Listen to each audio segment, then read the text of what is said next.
I'm Canadian, and I live in Sweden. This is important context for the story I'm about to tell you. See, this summer I went kayaking with my local kayak club, and the newspaper came to interview us. And while they were talking to one of the club leaders, she said that it's always good to have a Canadian paddling with you because then you've got an extra boat. I'm sure all the Euros right now are groaning, and all the North Americans are looking utterly confused at me. So, let me explain.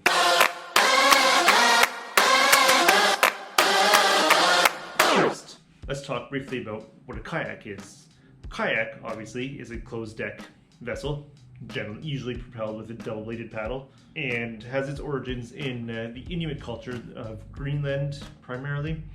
And even now, today, you can see heavy influences of both East and West Greenland kayaks in modern kayaks. A canoe has its history across most of the world and most cultures in history. You know, oftentimes dugout canoes or perhaps other canoes I'm not familiar with. But today we'll be talking specifically about the birch bark canoe, which has its roots in North American, particularly Canadian indigenous cultures. And they use those canoes, they were generally small vessels, open topped, and they use those canoes, you know, for going down rivers in heavily forested areas, and oftentimes carry a few people, bunch of stuff that they needed. It was quite common to use canoes during the fur trade, that kind of thing. And in North America, the definition of a canoe is one of these open-top vessels, and the definition of a kayak is one of these closed-top vessels.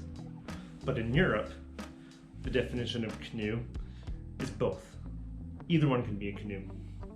And that caused me a lot of confusion when I first moved here to Sweden, because I couldn't understand why I wanted to join the canoe club when I was looking to get into kayaking. But anyways, the Euro definition, which apparently has its roots in some misunderstandings and competitions in years past.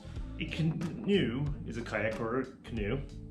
A kayak is generally a kayak. And a Canadian is a canoe. An open-top canoe, like we've been talking about. And then they're specifically referring to canoes that follow the heritage of the birch bark canoes.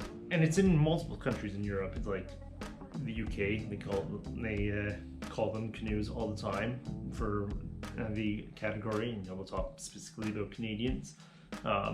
Here in Sweden, they'll talk about Kanadensare, which is the Swedish word for Canadian.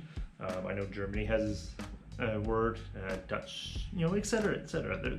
It's pretty well across Europe that a lot of languages use Canadian as the term for canoe.